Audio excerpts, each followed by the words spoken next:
Ashamaar kafuun daawwattoota keenyaa nageenyi keenya bakka jirtanitti isin qabu jennaa oduu isinitti himna.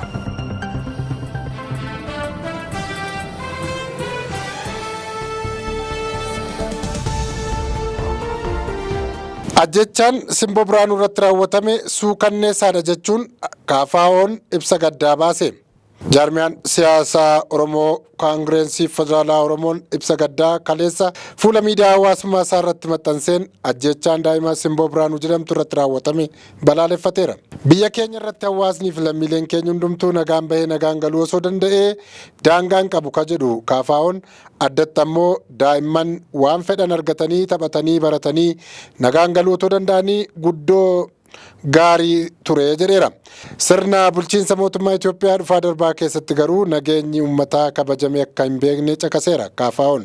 Koongirensiin Federaalaa Oromoon ibsa isaa kanaan mootummaan Itoophiyaa itti gaafatamummaa isaa baachuu hin dandeenye jedheera. Bulchiinsa biyyattii ammaa cimsee kan komatu ibsi KFO kuni mirgi daa'immanii illee kabajamuu dadhabuun balaa guddaan akkanaa Simboo Biraanuu irra gahuu yeroo dhaga'u gaddi guddaan itti dhagahamu ibseera. Ajjechaan akkanaa qe'ee daa'ima kanaa keessatti maatiif ollaashee biratti akkasuma namoota daa'ima godhatan biratti madaa ta'ee hafa jedha jaarmiyaan siyaasaa sun. Akkasumas ajjechaan suukanneessaa daa'ima guddattuu Simboo Biraanuu godina Shawaa Lixaa aanaa Meettaa Walqixxee ganda baadiyyaa Minaaree jedhamutti gaafa Majjii 21/2017 bakka lakkoofsa Giiziitti raawwatame gochi sun qaama kamiinuu haa raawwatamus haa dhiisus namni gocha sana irratti hirmaate akka itti gaafatamuuf qaamoleen dhimma isaa laallatu hundi gahee isaanii akka bahatan dhaameera. Ijoolleen durbaa xobbeetti cabsuun guddinaaf sabaaf ta'e guddina biyyaa cabsuu akka ta'etti fudhannaa jedha KFO'n.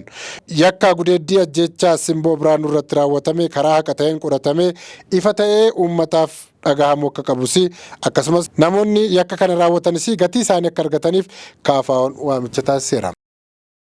Magaalaa Bishooftuutti dargaggoonni daa'ima ugguranii qarshii kitila tokko ol fudhatan hidhaan adabaman. Magaalaa Bishooftuutti dargaggoonni mucaa ganna 14 konkolaataa abbaa miila 3 baajaajii jedhamtuun ukkaamsanii fudhatan gadhiisisuuf maatii isaarraa qarshii kitila 1,500 fudhatan. Dargaggoonni kun 4 yoo ta'an maqaan isaanii Salomoon Biraanuu, Taaddee Guutaa, Lataa Soorii fi Daani'eel Taganuu jedhamu. Akka Koomishiniin Poolisii Oromiyaa ibsetti dargaggoonni kun maallaqa akka lakkoofsa Itoophiyaatti eebilaa bara 2016 keessa maatii daa'ima kanarraa fudhataniin dogdoqqee bitatanii wayita to'ataman ammoo shugguxii waliin to'atamanii jedhe. Poolisiin galmeen himannaa isaanii mana murtii magaalaa Bishooftuutti ilaalamaa arga ture booda Daani'eel Taganuu hidhaa waggaa 10 yoo wagguu adabamu kanneen hafan sadan hidhaa waggaa 9 adabamu Koomishiniin Poolisii Oromiyaa fuula miidiyaa hawaasummaa isaa irratti maxxanseera.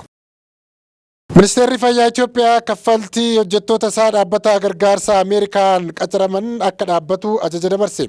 Qabeenyi dhaabbilee siivilii akka sochoones ibseera. Ministeerri Fayyaa Itoophiyaa kaffaltiin hojjettoota isaa dhaabbata gargaarsa Ameerikaatiin qacaraman akka addaan kutamu biiroolee sadarkaa naannoo jiraniif ajaja dabarseera.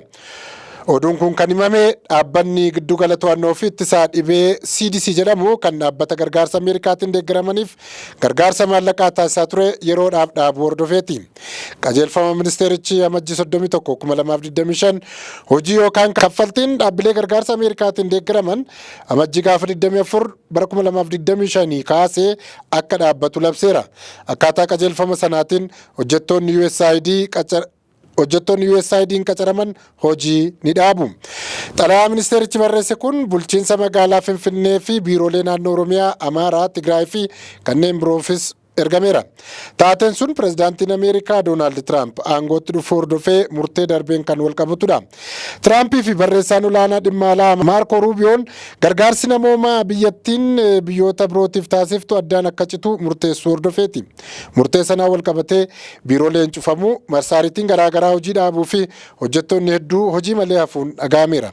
Dhaabbileen gargaarsaa kunneen bu'aa argamsiisaa hin jiran jechuun aangawoonni biiroo baasii biiroolee mootummaa to'atu Elon Musk haasaa miidiyaa mataasaa X irratti yaada kenneen Tiraamp dhaabbilee kanneen cufuuf waliigaluu eereera. Abbaan taayitaa dhaabbilee siivilii Itoophiyaa ibsa guraan laafur bara 2025 baaseen dhaabbileen kanneen yeroodhaaf cufuuf murteessuu ibseera. Dhaabbileen gargaarsa Ameerikaatiin socho'an kunneen qabeenya dhaabbatichaa akka hin gurgurree fi qaama birootiif dabarsanii akka hin kennine ibsuun qaama gocha akkasii raawwatu irratti tarkaanfii barbaachisaa nan fudhadha jechuun akeekkachiiseera.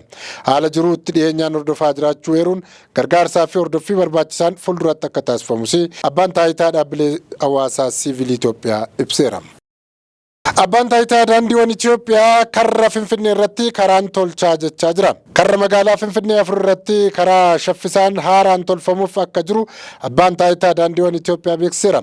Karaan karra bahinsa magaalaa Finfinnee irraa gayoonaa jiru dhiphaa waan ta'eef seensaa fi bahinsa irratti gufuu ta'aa tureera. Karra kana babal'isuuf hojiin qorannoo isaa gariin xumuramee gariin ammoo gara xumuraa gaheera.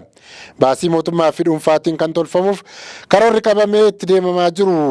Arfan kuni karra gafarsaa, karra qoree akkasumas karra qirxii fi karra halloo irrattidha. Waliigalatti karaan tolfamuuf yaadame kuni jiddugaleessaan kiiloomeetira 30 kan dheeratu ta'ee gaarreen keessa bahee Finfinneetti magaalaa Shaggar kan wal qunnamsiisu daandii shaffisaatu hojjetamuuf jira. Kaayyoon inni guddaan karra arfan kanarratti sababa dhiphina karaatiin rakkina geejibaa jiru furee daldallii fi imalli maamiltootaa akka shaffisaan yaa'u taasisuufidha jedhe abbaan taayitichaa. Kaleessa Suudiinitti namichi tokko mana barnootaatti ol seenee dhukaasa banuun namoonni 10 ajjeefaman. Poolisiin biyya Suudiin akka jedhetti dhukaasa giddugala barnootaa tokko keessatti banameen nama qawwee hidhatee jedhamee shakkame dabalatee namoonni gara 10 ta'an ajjeefamaniiru. Ministeerri muummee biyyattii Ulf Kristersson haleellaan kibxata darbee mana barumsaa Riisbergaaska kan magaalaa guddoo Stookholm irraa gara dhiyaatti fageenya kiiloomeetira 200 irratti argamtu Orebeeroo jedhamu keessatti raawwatame seenaa Suudiin keessatti dhukaasa jumlaa isa hamaadha jechuun ibsaniiru.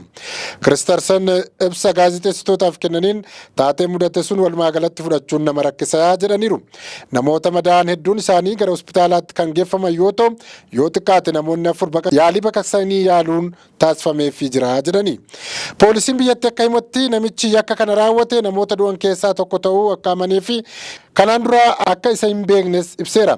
Ammatti maddaaleellaa sana kan addan baafamne ta'us kophaadhuma isaa socho'aa akka ture ragaan kaameeraa mana barumsaa sanarraa argame ni mul'isa jedheera. Akkasumas jalqabaa irratti namoonni 5 rasaasaan rukutamuu kan ibse yoo ta'u taateen sun yaalii ajjeechaa ibidda qabsiisuu fi yakka meeshaa waraanaa cimaa jedhamuun qoratamaa akka jirudha poolisiin kan kaase. Trump Ameerikaan lafa Filisteemotaa qabachuu akka barbaaddu beeksisan. Doonaald Trump Ameerikaan lafa Filisteemotaa qabachuu akka barbaaddu beeksisan. Pirezidaantiin Ameerikaa Doonaald Tiraamp Filisteemonni Gaazaa gadhiisanii bahuu qabu jechaa jiru. Pirezidaantichi akka yaadanitti Filisteemonni bakka nagaa qabutti jireenya gaarii jiraachuuf lafa abbaa isaanii Gaazaa gadhiisanii gara Ijiptii fi Joordaan deemanii qubachuutu isaanirra jira. Tiraamp kana kan ibsan Guraandhala 4 bara 2025 kaleessa muummicha ministeera Israa'el Beniyaamin Netanyaahuu waliin masaraa isaanii keessatti erga mari'atanii booda waloon wayita ibsa kennanittidha. Israa'elii fi Filisteemota jidduutti nagaa buusuuf ati yaada mootummaa fi biyya lama ollaa ta'anii wal cinaa jiraachuu jedhu hin deeggartu jechuun gaaffii galaalchitoonni Tiraamp gaafatanii ture. Tiraamp gaaffii dhiyaatee fi kallattiin deebisuu dhiisanii Filisteemonni Gaazaa keessaa bahuu akka qaban ejjennoo isaaniidha kan beeksisan. Akka falaatti mootummaa biyyoota lama kan jedhu fudhachuu fi dhiisuu osoo hin taane uummanni Filisteem yoo Gibsii fi Joordaan keessa qubatanii jireenyi isaaniif guutamee nagaa argatu yoo isaan Gaazaa gadhiisan Ameerikaan Gaazaa qabattee dhukaa awwaalame baastee nagaa buusuun akka inni misoomu gooti jechuudha kan deebisan. Tiraamp Filisteemota biyya abbaa isaanii irraa baasanii waraanni isaanii Gaazaa galee akka qulqulleessuuf jirudha kan ibsani. Akkuma masaraa seenaniin Filisteemonni Gaazaa gadhiisanii Israa'el akka lafa sana babal'ifattu ibsanii ture.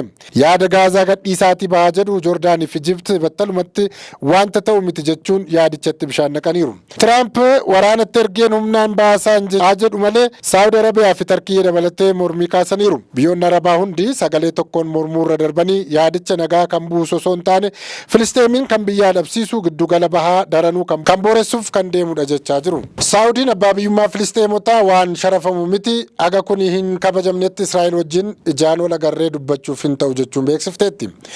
Haga yoonaatti yaada Tiraamp kana Benjaamin Netanyaahuu fi warra siyaasaa Israa'el garii malee kan deeggareeru hin argamne.